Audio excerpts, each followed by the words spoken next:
اللہ ہی اللہ کیا کرو، دکھ نہ کسی کو دیا کرو، جو دنیا کا مالک ہے نام اسی کا لیا کرو۔ السلام علیکم ورحمۃ اللہ وبرکاتہ۔ ناظرین، استقبال ہے، سواگت ہے آپ کا viral news live studio Jalgaon, Maharashtra, India میں۔ میں آپ کا میزبان مفتی محمد ہارون ندوی۔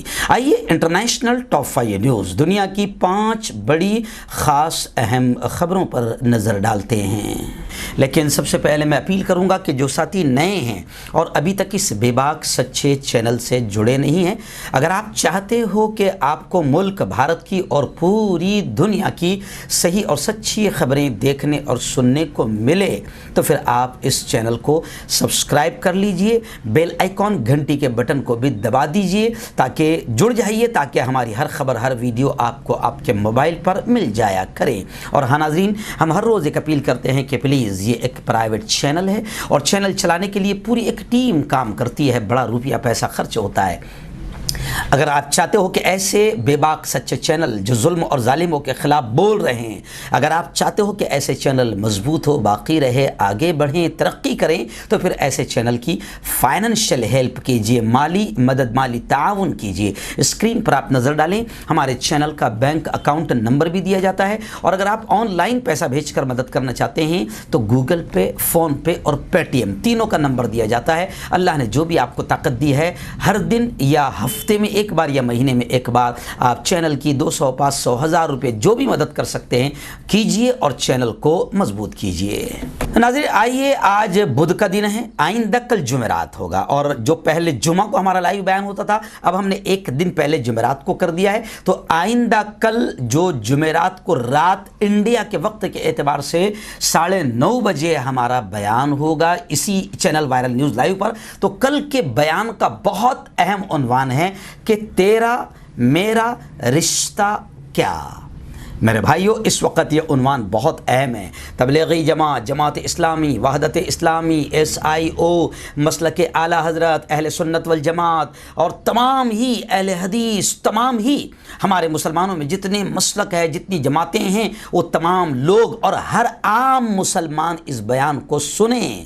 بہت اہم باتیں ہوگی ملک میں آپ کے خلاف، ہمارے خلاف، کلمہ پڑھنے والوں کے خلاف، اور پوری دنیا میں ہمارے خلاف کیا پلان چل رہے ہیں اور ہمیں کیسے جڑ کر رہنا ہے اور ہمارا رشتہ کیا ہے، اس عنوان پر بہت اہم بات ہوگی۔ آپ اپنے پوری پریوار، پوری فیملی کے ساتھ میں اس بیان کو ضرور سنیں جس کا عنوان ہے تیرا میرا رشتہ کیا، لا الہ الا اللہ۔ آئیے ناظرین، اس وقت پہلی بڑی خبر میری نگاہوں کے سامنے آ رہی ہے کہ اقوام متحدہ میں UNO میں افغان نمائندہ اسحاق زئی نے جنرل اسمبلی میں خطاب سے پہلے اپنا نام واپس لے لیا۔ اسحاق زئی کو اقوام متحدہ کی جنرل اسمبلی کو اس کے 76ویں سیشن کے آخری دن پیر کو خطاب کرنا تھا، لیکن اس سے پہلے ہی انہوں نے اپنا نام واپس لے لیا۔ سیکرٹری جنرل نے پیر کو اس کی تصدیق کی ہے۔ پاکستانی اخبار ڈان کے رپورٹ کے مطابق اسحاق زئی کا نام پیر کو خطاب کرنے والوں کی فہرست سے ہٹا دیا گیا۔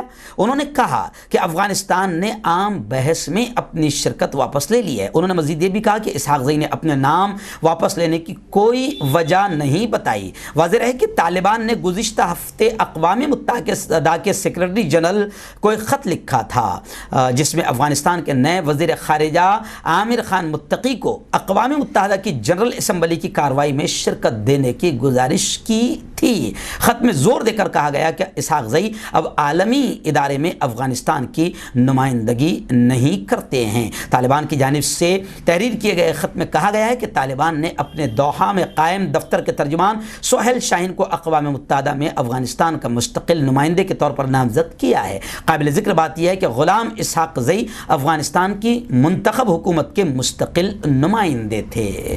ناظرین، دوسری بڑی خبر اس وقت پاکستان کے کرکٹ کھلاڑی جو کروڑوں دلوں پر راج کرتے ہیں، انضمام الحق ان کو دل کا دورہ پڑا۔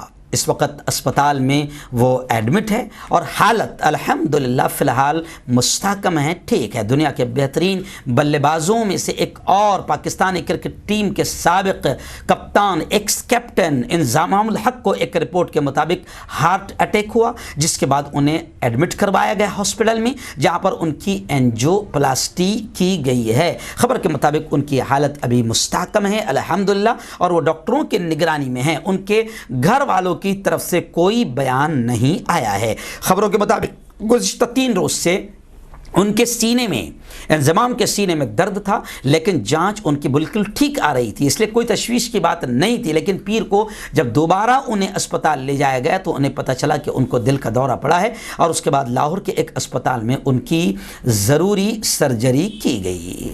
ناظرین، تیسری بڑی خبر اس وقت افغانستان اور طالبان کو لے کر ہی آ رہی ہے۔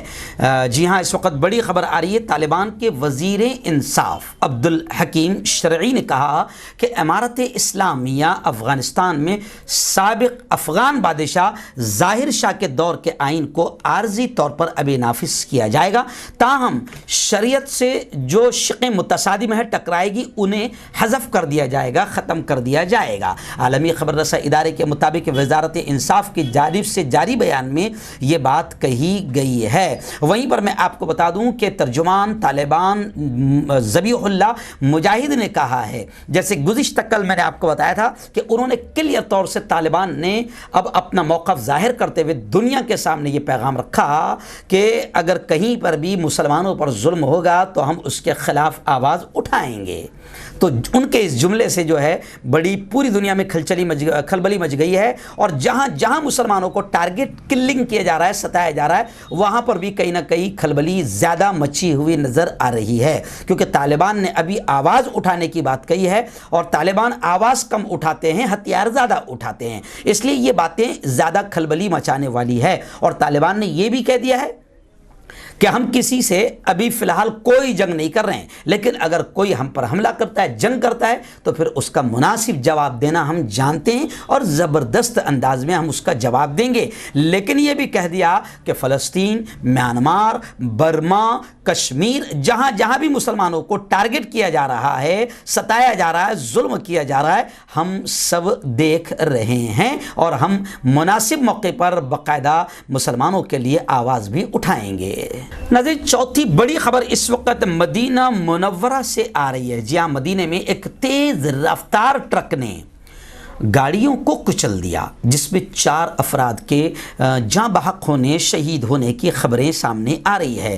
مدینہ میں ایک تیز رفتار بے قابو ٹرک نے سگنل پر کھڑی گاڑیوں کو روندتے ہوئے نکل گیا، جس کے نتیجے میں 4 افراد شہید اور 5 تقریباً زخمی ہوئے ہیں۔ سعودی میڈیا کے مطابق مدینہ کی مرکزی مین شاہراہ سڑک پر گاڑیاں سگنل کے کھلنے کے انتظار میں کھڑی تھی کہ پیچھے سے ایک تیز رفتار اور بے قابو ٹرک آیا، جس نے کئی گاڑیوں کو روند ڈالا۔ ٹریفک حادثے میں 4 افراد موقع پر ہی ہلاک ہوئے ہیں اور 5 سے زائد زخمی ہوئے ہیں، جنہیں قریبی اسپتال میں منتقل کر دیا گیا ہے۔ ان 5 زخمیوں میں سے بھی 2 کی حالت نازک بتائی جا رہی ہے۔ حادثے کی انکوائری کے لیے محکمہ ٹریفک کی جانب سے ایک انکوائری کمیٹی بنائی گئی ہے، تاہم ابتدائی طور پر یہ بات سامنے آ رہی کہ حادثہ ٹرک کے بریک فیل ہونے کی وجہ سے پیش آیا۔ وہیں پر مکہ المکرمہ حرم شریف سے ہمارے رپورٹر عبدالقیوم خان نے بتایا ہے کہ وہاں پر زائرین کی، عمرہ کرنے والوں کی تعداد بڑھ رہی ہے۔ اس کے پیش نظر حرم شریف میں 25 نئے ٹریک بنائے گئے ہیں۔ مطاف میں 25 نئے ٹریک بنائے گئے ہیں۔ وہیں پر معذور اور معمر بوڑھے لوگوں کے لیے خصوصی ٹریک بھی تیار کر دیے گئے ہیں۔ ناظرین، آئیے آخری بڑی خبر اس وقت کورونا کو لے کر انٹرنیشنل لیول پر بڑی خبر آ رہی ہے۔ جی ہاں، آپ جانتے ہیں کہ کورونا نے پوری دنیا میں تباہی مچائی۔ یہ الگ بات ہے کہ پوری دنیا میں کورونا کا مذہب کسی کو پتہ نہیں تھا، خود کورونا کا پتہ نہیں تھا، لیکن ہمارے پیارے ملک میں کورونا بھی آیا تو اس کو بھی اس کا مذہب پتہ چل گیا۔ ہمارے یہاں کے گوبر بھکتوں نے اور ہمارے یہاں کی گودی اور رکھیل میڈیا نے اس کو بھی ہندو مسلمان کے نام سے جوڑنے کی پوری محنتیں کی، اور پھر مرکز نظام الدین حضرت مولانا سعد کے کاندھے پر کورونا کی بندوق رکھ کر پورے ملک میں ہندو مسلمانوں میں نفرت پھیلائی تو خیر کورونا نے تو حالانکہ پوری دنیا میں تباہی مچائی ہے اور ہمارے یہاں بھی بہت پول کھلی ہے حکومت کی، اور کورونا نے بہت پول کھولا ہے حکومت کی کہ حکومت کا حال کتنا برا ہے، اور ابھی تک بھی ویکسین پوری طریقے سے لوگوں کو مل نہیں پائی ہے۔ خیر خبر یہ بھی آ رہی ہے اس وقت انٹرنیشنل لیول پر کورونا کی کہ امریکہ میں نمبر 1 پر ہے کورونا کی پیشنٹ اور نمبر 1 پر ہے مرنے والوں کی تعداد۔ تو اب خبریں آ رہی ہے کہ امریکہ میں جزوی طور پر اور شٹ ڈاؤن لگ سکتا ہے، شٹ ڈاؤن کا خطرہ امریکہ میں پھر منڈلا رہا ہے۔ حکومت سینیٹ میں اخراجاتی بل منظور کرانے میں ناکام ہیں۔ وہیں پر میں آپ کو بتاؤں کہ امریکہ کے جو پریزیڈنٹ ہیں، نئے صدر ہے جو بائیڈن نے بھی ویکسین کی بوسٹر ڈوز لگوا لی ہے۔ امریکہ کے صدر جو بائیڈن نے ویکسین کی تیسری خوراک بھی لے لی ہے۔ وائٹ ہاؤس میں صدر جو بائیڈن کو فائزر کمپنی کی ویکسین کا بوسٹر لگایا گیا ہے۔